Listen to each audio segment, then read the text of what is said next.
Welcome back to Another World Audiobooks. Got an awesome, epic John Carter-esque chapter for you today. Hope you enjoy it. I'd love to hear from you if you're enjoying this book, and I'd love to hear from you on what books you would like to do next. We got some cool stuff coming up on the podcast for sure, but I always love hearing from the audience to hear what books you might like to hear. So get in touch with me, anotherworldaudiobooks@gmail.com, and check out anotherworldaudiobooks.com for all the ways to support the podcast. If you're enjoying this, it is free, and I enjoy bringing it to you, but I would love to just get some listener support in there. Thank you to our patrons. If you want to become a patron, there's a great way to do that, anotherworldaudiobooks.com. Check it out. And yeah, without further ado, let's get into the next chapter of The Gods of Mars. Chapter 20. The Air Battle. 2 hours after leaving my palace at Helium, or about midnight, Kantos Khan, Zodar, and I arrived at Hastor. Carthoris, Tars Tarkas, and Horvastus had gone directly to Thark upon another cruiser. The transports were to get underway immediately and move slowly south. The fleet of battleships would overtake them on the morning of the second day. At Hastor, we found all in readiness, and so perfectly had Kantos Khan planned every detail of the campaign, that within 10 minutes of our arrival, the first of the fleet had soared aloft from its dock, and thereafter, at the rate of 1 a second, the great ships floated gracefully out into the night to form a long, thin line which stretched for miles toward the south. It was not until after we had entered the cabin of Kantos Khan that I thought to ask the date, for up to now I was not positive how long I had lain in the pits of Zot Eris. When Kantos Khan had told me, I realized with a pang of dismay that I had misreckoned the time which I lay in the utter darkness of my cell. 365 days had passed. It was too late to save Deja Thoris. The expedition was no longer one of rescue, but of revenge. I did not remind Kantos Khan of the terrible fact that ere we could hope to enter the temple of Isis, the Princess of Helium would be no more. Insofar as I knew, she might be already dead, for I did not know the exact date on which she first viewed Isis. What now the value of burdening my friends with my added personal sorrows? They had shared quite enough of them with me in the past. Hereafter, I would keep my grief to myself, and so I said nothing to any other of the fact that we were too late. The expedition could yet do much, if it could but teach the people of Barsoom the facts of the cruel deception that had been worked upon them for countless ages, and thus save thousands each year from the horrid fate that awaited them at the conclusion of the voluntary pilgrimage. If it could open to the Redmen the fair valley door, it would have accomplished much, and in the land of lost souls, between the mountains of Ots and the ice barrier, were many broad acres that needed no irrigation to bear rich harvest. Here, at the bottom of a dying world, was the only naturally productive area upon its surface. Here alone were dews and rains. Here alone was an open sea. Here was water in plenty. And all this was but the stamping ground of fierce brutes, and from its beauteous and fertile expanse, the wicked remnants of 2 once mighty races barred all the other millions of Barsoom. Could I but succeed in once breaking down the barrier of religious superstition which had kept the red races from this El Dorado, it would be a fitting memorial to the immortal virtues of my princess. I should have again served Barsoom, and Deja Thoris's martyrdom would have not been in vain. On the morning of the second day, we raised the great fleet of transports and their consorts at the first flood of dawn, and soon were near enough to exchange signals.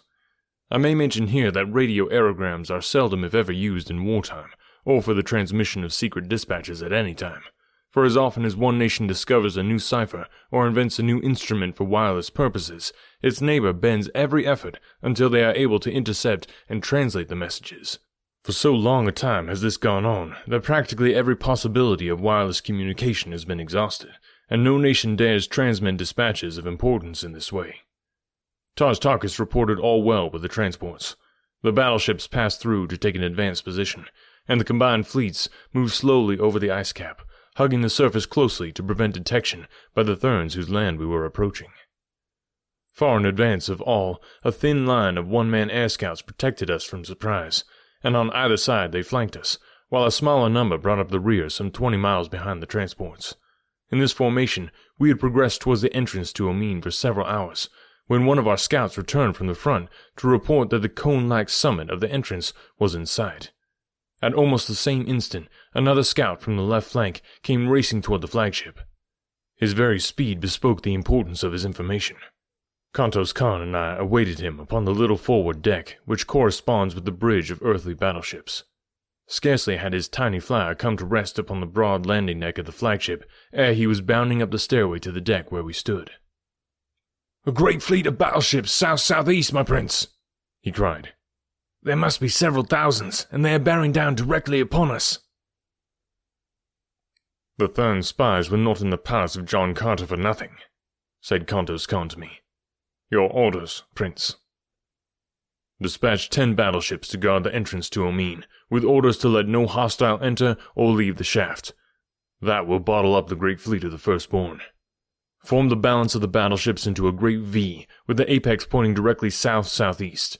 Order the transports, surrounded by their convoys, to follow closely in the wake of the battleships, until the point of the V has entered the enemy's line. Then the V must open outward at the apex. The battleships of each leg engage the enemy fiercely and drive him back, to form a lane through his line, into which the transports with their convoys must race at top speed that they may gain a position above the temples and gardens of the Thurns. Here let them land, and teach the Holy Thurns such a lesson in ferocious warfare as they will not forget for countless ages. It had not been my intention to be distracted from the main issue of the campaign, but we must settle this attack with the Thurns once and for all, or there will be no peace for us while our fleet remains near Dor, and our chances of ever returning to the outer world will be greatly minimized." Kantos Khan saluted and turned to deliver my instructions to his waiting aides. In an incredibly short space of time, the formation of the battleships changed in accordance with my commands. The 10 that were to guard the way to Omin were speeding toward their destination, and the troop ships and convoys were closing up in preparation for the spurt through the lane. The order of full speed ahead was given. The fleet sprang through the air like coursing greyhounds, and in another moment the ships of the enemy were in full view. They formed a ragged line as far as the eye could reach in either direction, and about 3 ships deep. So sudden was our onslaught that they had no time to prepare for it. It was as unexpected as lightning from a clear sky. Every phase of my plan worked splendidly. Our huge ships mowed their way entirely through the line of Thurn battlecraft. Then the V opened up, and a broad lane appeared, through which the transports leaped toward the temples of the Thurns, which could now be plainly seen glistening in the sunlight. By the time the Thurns had rallied for the attack, 100,000 green warriors were already pouring through their courts and gardens, while 150,000 others leaned from low swinging transports to direct their almost uncanny marksmanship upon the Thurn soldiery that manned the ramparts or attempted to defend the temples. Now the 2 great fleets closed in a titanic struggle, far above the fiendish din of battle in the gorgeous gardens of the Thurns. Slowly, the 2 lines of Helium's battleships joined their ends, and then commenced the circling within the line of the enemy, which is so marked a characteristic of Barsoomian naval warfare. Around and around in each other's tracks moved the ships under Kantos Khan, until at length they formed nearly a perfect circle. By this time they were moving at high speed so that they presented a difficult target for the enemy. Broadside after broadside they delivered as each vessel came in line with the ships of the Thurns. The latter attempted to rush in and break up the formation, but it was like stopping a buzzsaw with bare hands. From my position on the deck beside Kantos Khan, I saw ship after ship of the enemy take the awful, sickening dive, which proclaims its total destruction. Slowly, we maneuvered our circle of death until we hung above the gardens where our green warriors were engaged. The order was passed down from them to embark. Then they rose slowly to a position within the center of the circle. In the meantime, the Thurns' fire had practically ceased. They had had enough of us, and were only too glad to let us go on our way in peace. But our escape was not to be encompassed with such ease. For scarcely had we gotten under way once more in the direction of the entrance to Omin, than we saw far to the north a great black line topping the horizon. It could be nothing other than a fleet of war. Whose or whither bound, we could not even conjecture. When they had come close enough to make us out at all, Kantos Khan's operator received a radio aerogram, which he immediately handed to my companion. He read the thing and handed it to me. Kantos Khan, it read, "Surrender in the name of the Jeddak of Helium, for you cannot escape." And it was signed, Zot Eris. The Thurns must have caught and translated the message almost as soon as we did, for they immediately renewed hostilities when they realized that they were soon to be set upon by other enemies. Before Zot Eris had approached near enough to fire a shot, we were again hotly engaged with the Thurn fleet, and as soon as he drew near, he too commenced to pour a terrific fusillade of heavy shot into us. Ship after ship reeled and staggered into uselessness beneath the pitiless fire that we were undergoing. The thing could not last much longer. I ordered the transports to descend again into the Gardens of the Therns. "Wreak your vengeance to the utmost," was my message to the Green Allies, "for by night there will be none left to avenge your wrongs." Presently, I saw the 10 battleships that had been ordered to hold the shaft of Omine. They were returning at full speed, firing their stern batteries almost continuously. There could be but one explanation. They were being pursued by another hostile fleet. Well, the situation could be no worse. The expedition already was doomed. No man that had embarked upon it would return across the dreary ice cap. How I wished that I might face Zot Eris with my longsword for just an instant before I died. It was he who had caused our failure. As I watched the oncoming 10, I saw their pursuers race swiftly into sight. It was another great fleet. For a moment I could not believe my eyes, but finally I was forced to admit that the most fatal calamity had overtaken the expedition. For the fleet I saw was none other than the fleet of the Firstborn that should have been safely bottled up in Omine. What a series of misfortunes and disasters! What awful fate hovered over me that I should have been so terribly thwarted at every angle of my search for my lost love? Could it be possible that the curse of Isis was upon me? That there was indeed some malign divinity in that hideous carcass? I would not believe it, and throwing back my shoulders, I ran to the deck below to join my men in repelling boarders from one of the Thern craft that had grappled up broadside. In the wild lust of hand-to-hand combat, my old dauntless hopefulness returned, and as Thern after Thern went down beneath my blade, I could almost feel that we should win success in the end, even from apparent failure. My presence among the men so greatly inspirited them that they fell upon the luckless wights with such terrible ferocity that within a few moments we had turned the table upon them, and a second later, as we swarmed their own decks, I had the satisfaction of seeing their commander take the long leap from the bows of his vessel in token of surrender and defeat. Then I joined Kantos Khan.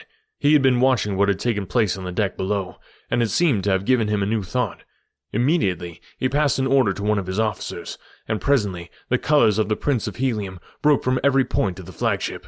A great cheer arose from the men of our own ship, a cheer that was taken up by every other vessel of our expedition, as they in turn broke my colors from their upper works. Then Kantos Khan sprang his coup. A signal legible to every sailor of all the fleets engaged in that fierce struggle was strung aloft upon the flagship. "Men of Helium, for the Prince of Helium against all his enemies," it read. Presently, my colors broke from one of Zot Eris's ships, then from another and another.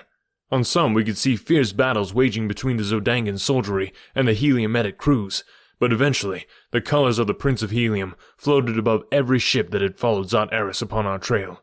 Only his flagship flew them not. Zot Eris had brought 5,000 ships. The sky was black with the 3 enormous fleets. It was Helium against the field now, and the fight had settled to countless individual duels. There could be little or no maneuvering of the fleets in that crowded, fire-split sky. Zot Eris's flagship was close to my own. I could see the thin features of the man from where I stood.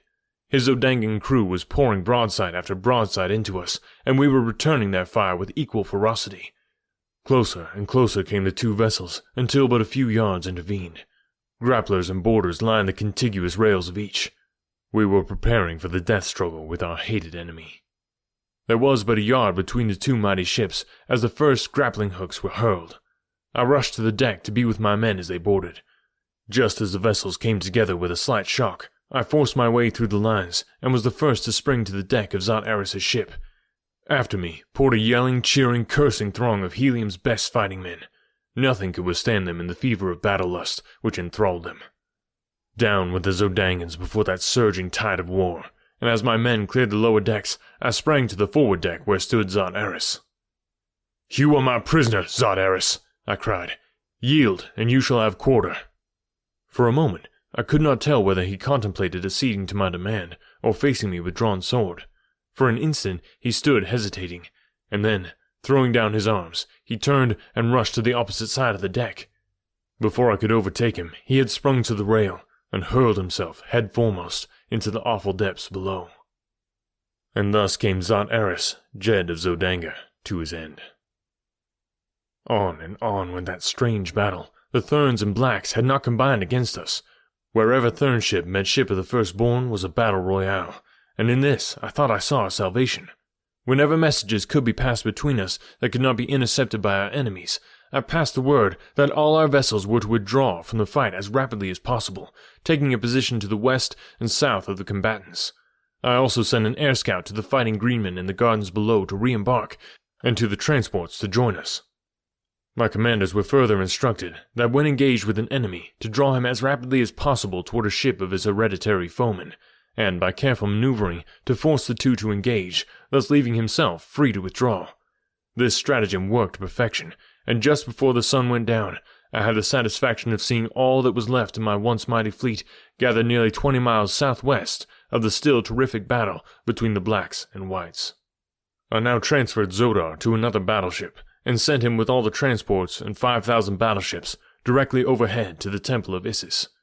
Carthoris and I, with Kantos Khan, took the remaining ships and headed for the entrance to Omin. Our plan now was to attempt to make a combined assault upon Isis at dawn of the following day. Tars Tarkas with his green warriors and Horvastus with his red men, guided by Zodar, were to land within the garden of Isis or the surrounding plains, while Carthoris, Kantos Khan, and I were to lead our smaller force from the Sea of Omin through the pits beneath the temple which Carthoris knew so well. I now learned for the first time the cause of my 10 ships' retreat from the mouth of the shaft. It seemed that when they had come upon the shaft, the navy of the Firstborn were already issuing from its mouth. Fully 20 vessels had emerged, and though they gave battle immediately in an effort to stem the tide that rolled from the black pit, the odds against them were too great, and they were forced to flee. With great caution, we approached the shaft, under cover of darkness. At a distance of several miles, I caused the fleet to be halted, and from there, Carthoris went ahead alone, upon a one-man flyer to reconnoiter. In perhaps half an hour, he returned to report that there was no sign of a patrol boat or of an enemy in any form, and so we moved swiftly and noiselessly forward once more toward Omin. At the mouth of the shaft, we stopped again for a moment, for all the vessels had reached their previously appointed stations. Then, with the flagship, I dropped quickly into the black depths, while one by one, the other vessels followed me in quick succession. We had decided to stake all on the chance that we would be able to reach the temple by the subterranean way, and so we left no guard of vessels at the shaft's mouth. Nor would it have profited us any to have done so, for we did not have sufficient force all told to have withstood the vast navy of the Firstborn had they returned to engage us. For the safety of our entrance upon Omin, we depended largely upon the very boldness of it, believing that it would be some little time before the Firstborn on guard there would realize it was an enemy and not their own returning fleet that was entering the vault of the buried sea. And such proved to be the case. In fact, 400 of my fleet of 500 rested safely upon the bosom of Omin before the first shot was fired. The battle was short and hot, but there could have been but one outcome. For the Firstborn, in their carelessness of fancied security, had left but a handful of ancient and obsolete hulks to guard their mighty harbor. It was at Carthoris' suggestion that we landed our prisoners under guard upon a couple of the larger islands, and then towed the ships of the Firstborn to the shaft, where we managed to wedge a number of them securely in the interior of the Great Wall. Then we turned on the buoyance rays in the balance of them, and let them rise by themselves to further block the passage to Omin as they came into contact with the vessels already lodged there. We now felt that it would be some time at least before the returning Firstborn could reach the surface of Omin, and that we would have ample opportunity to make for the subterranean passages which lead to Isis. One of the first steps I took was to hasten personally with a good-sized force to that island of the submarine, which I took without resistance on the part of the small guard there. I found the submarine in its pool, and at once placed a strong guard upon it and the island, where I remained to wait the coming of Carthoris and the others. Among the prisoners was Yersted, commander of the submarine. He recognized me from the 3 trips I had taken with him during my captivity among the Firstborn. "How does it seem," I asked him, "to have the tables turned, to be the prisoner of your erstwhile captive?" He smiled, a very grim smile pregnant with hidden meaning. "It will not be for long, John Carter," he replied. "We have been expecting you, and we are prepared." "So it would appear," I answered, "for you were all ready to become my prisoner with scarce a blow struck on either side." "The fleet must have missed you," he said. but it will return to Omin, and then that will be a very different matter for John Carter." "I do not know that the fleet has missed me as yet," I said, but of course he did not grasp my meaning, and only looked puzzled. "Many prisoners travel to Issus in your grim craft, Jörsted?" I asked. "Very many," he assented. "Might you remember one whom men called Dejah Thoris?" "Well, indeed, for her great beauty, and then too for the fact that she was wife to the first mortal that ever escaped from Issus through all the countless ages of her godhood, and the way that Issus remembers her best as the wife of one and the mother of another who raised their hands against the goddess of life eternal." I shuddered for fear of the cowardly revenge that I knew Issus might have taken upon the innocent Dejah Thoris for the sacrilege of her son and her husband. "And where is Dejah Thoris now?" I asked, knowing that he would say the words I most dreaded. But yet, I loved her so that I could not refrain from hearing even the worst about her fate, so that it fell from the lips of one who had seen her but recently. It was to me as though it brought her closer to me. "Yesterday, the monthly rites of Isis were held," replied Jörsted, "and I saw her then sitting in her accustomed place at the foot of Isis." "What?" I cried. "She's not dead then?" "Why, no," replied the black. "It has been no year since she gazed upon the divine glory of the radiant face of—" "No year?" I interrupted. "Why, no," insisted Jörsted. "It cannot have been upward of 370 or 80 days. A great light burst upon me. How stupid had I been! I could scarcely retain an outward exhibition of my great joy. Why had I forgotten the great difference in the length of Martian and earthly years? The 10 Earth years I had spent upon Barsoom had encompassed but 5 years and 96 days of Martian time, whose days are 41 minutes longer than ours, and whose years number 687 days. I'm in time! I'm in time! The words surged through my brain again and again, until at last I must have voiced them audibly, for Jörsted shook his head. "In time to save your princess?" he asked, and then without waiting for my reply. "No, John Carter, Isis will not give up her own. She knows that you are coming, and ere ever a Vandal foot is set within the precincts of the temple of Isis, if such a calamity should befall, Dejah Thoris will be put away forever from the last faint hope of rescue." "You mean that she will be killed merely to thwart me?" I asked. "Not that, other than as a last resort," he replied. "Hast ever heard of the Temple of the Sun? It is there that they will put her. It lies far within the inner court of the Temple of Isis, a little temple that raises a thin spire far above the spires and minarets of the great temple that surrounds it. Beneath it, in the ground, there lies the main body of the temple, consisting in 687 circular chambers, one below another. To each chamber a single corridor leads through solid rock from the pits of Isis. As the entire Temple of the Sun revolves once with each revolution of Barsoom about the sun, about once each year does the entrance to each separate chamber come opposite the mouth of the corridor, which forms its only link to the world without. Here Isis puts those who displease her, but whom she does not care to execute forthwith, or to punish a noble of the firstborn. She may cause him to be placed within a chamber of the Temple of the Sun for a year. Oftentimes she imprisons an executioner with the condemned, that death may come in a certain horrible form upon a given day, or again, but enough food is deposited in the chamber to sustain life but for the number of days that Isis has allotted for mental anguish. Thus will Dejah Thoris die, and her fate will be sealed by the first alien foot that crosses the threshold of Isis." So I was to be thwarted in the end, although I had performed the miraculous and come within a few short moments of my divine princess. Yet was I as far from her as when I stood upon the banks of the Hudson, 48 million miles away. I think next time I'm really excited about something, I'm going to say, I could scarcely retain an outward exhibition of my great joy. Such an awesome John Carter line.